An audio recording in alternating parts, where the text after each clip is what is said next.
Magandang tanghali po sa inyo mga kaibigan. Nandito ako ngayon sa Calatagan, Batangas. So may babulag po ako sa inyo guys na ito po ay 1.1 hectares. Ito po ay beachfront. So papakita ko po sa inyo ngayong araw. So ito kung mapapansin nyo, nasa Along Barangay Road po tayo, no? Along Barangay Road. So papasok po tayo rito sa mismong secondary road, papasok sa loob para makita nyo po yung bungalow house na malaki na overlooking na beachfront. Tapat po siya ng dagat at saka at the same time white sand po. So ito, pag dumiretso po kayo dito, palabas na po yan, papunta po yan ng Pamanila na yan. Yan. So ngayon papasok po tayo rito. So ito yung pinaka road papunta ron sa mismong 1.1 hectares na binibenta na beachfront. So kung naghahanap kayo guys ng tapat ng dagat, yan, tahimik, maganda yung simoy ng hangin, yung sounds ng ugong ng beach, nagbibigay ho ng peace of mind. Ito, ideal para sa inyo. So ito, dito na tayo papasok. So ito yung pinaka opening ng property. Bali, hanggang doon po yan, yung pinaka niya, yung pinaka end. Papasok na tayo sa loob. Ito yung pinaka access niya, papasok sa loob. Pero yan, pati yung bahay na yan, kasakop na yan dun sa 1.1. So papasokin natin guys para yun, nakita nyo yung buong surroundings.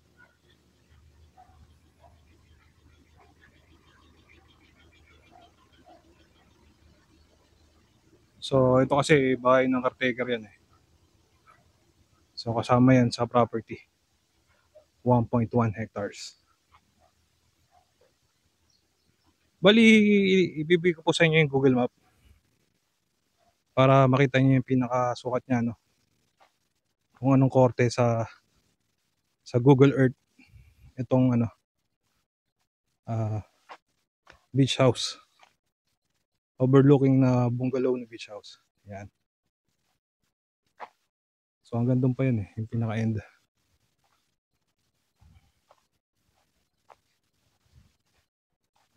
Yan.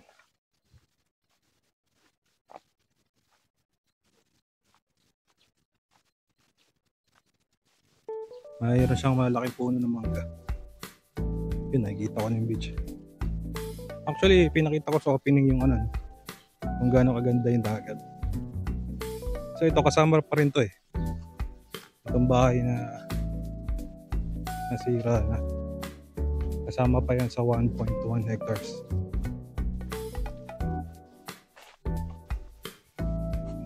Try ko.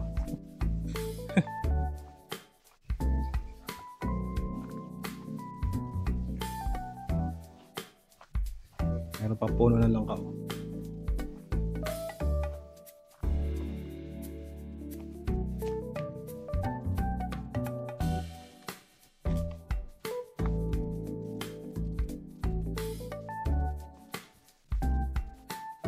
So malaki talaga ang 1.1 hectares.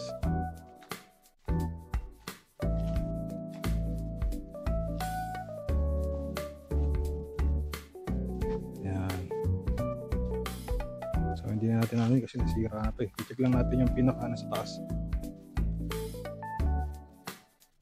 So nakikita nyo naman yung property line, no? Meron siyang bakod eh. Nasasakupan na bakod.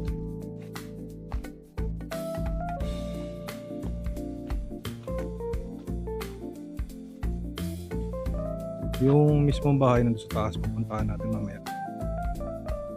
Napakita ko lang sa inyo yung bawat end ng property.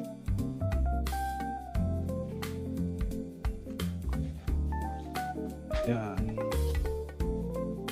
Pinakabakod niya nandun sa dulo.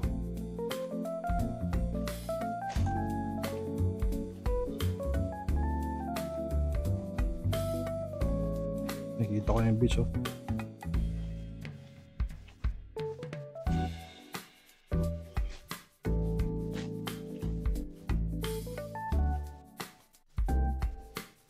So, check naman natin doon sa taas yung pinakabahay. So, bibidyoyan naman natin guys yung bahay.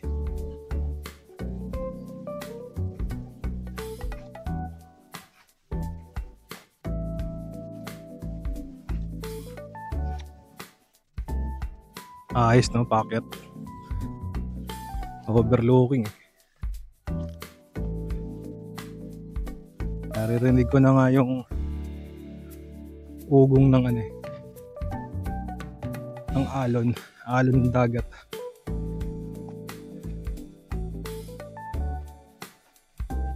Ano lang siya, no? Old na bahay. Pero to, paparenovate na siguro. Ayun.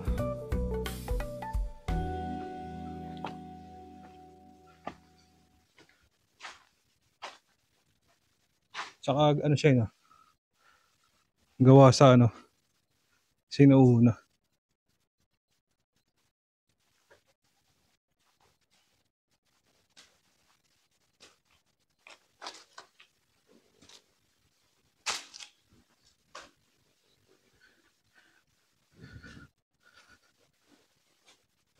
So meron siyang access pababa. Ayan. Check natin, oh. Mukhang nasira na rin yata ito. Kailangan magdahan-dahan. Oh, yeah. Yeah. So meron palang swimming pool dati pala rito.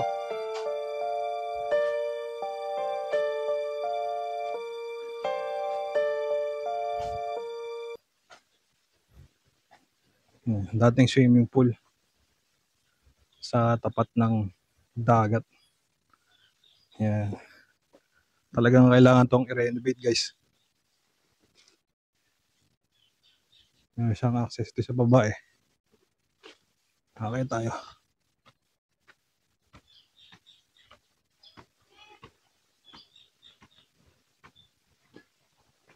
So ito po yung sobrang lupa niya, no? Nakita mo yung dagat.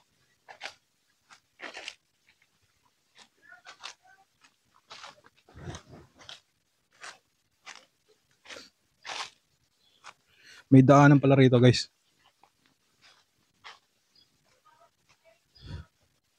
Oo, may daanan siya pababa. Papunta sa dagat. So try natin, ah.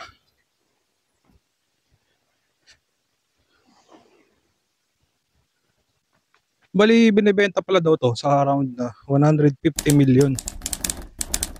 Beachfront. So yung bahay kasi medyo old na, no? Kailangan lang talaga na ipa-renovate. Ayan. So, pero ang talagang bentahe dito, guys, tapat siya ng dagat, eh. Ayan, oh. Talagang pagbaba mo, white sand pa.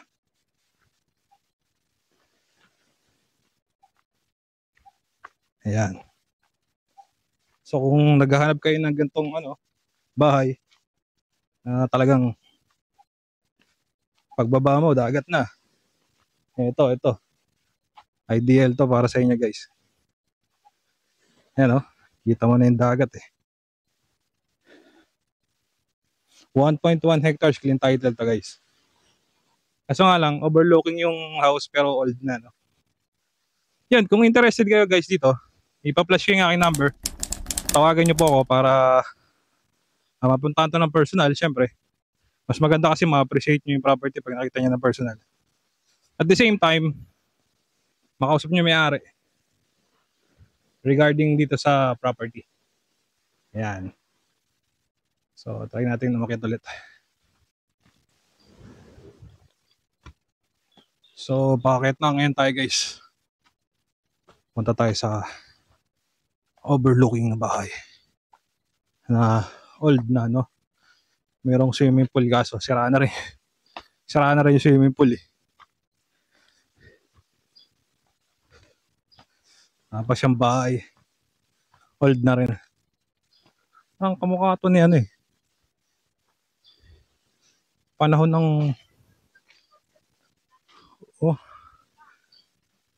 parang sinuunang bahay talaga ito eh. Kapis.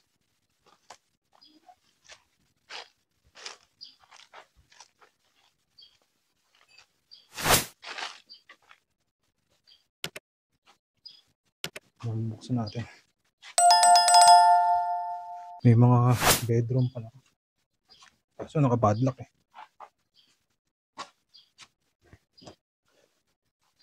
Siguro guys, sana na lang sa tripping.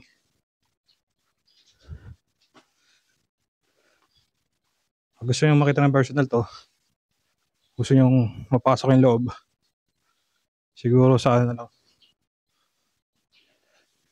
sa tripping para makita nyo rin yung loob. Ganda pati rin sa likod, overlooking din eh. Tanaw-tanaw mo yung kapaligiran. Ayan.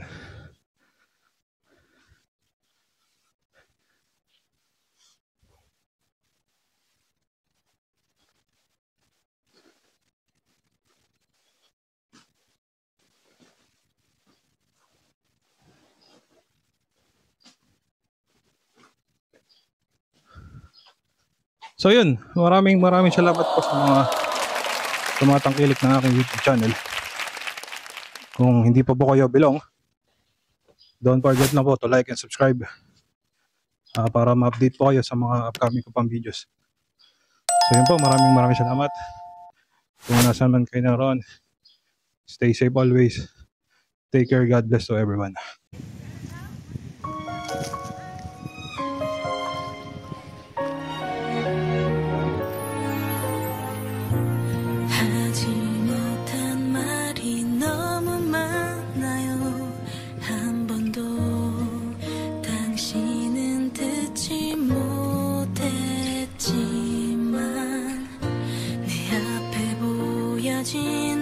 누군가라무나 사랑할 그런 사람은 아니에요. 세상에 그 많은 사람들 속에 내겐 오직 그대가 보여졌기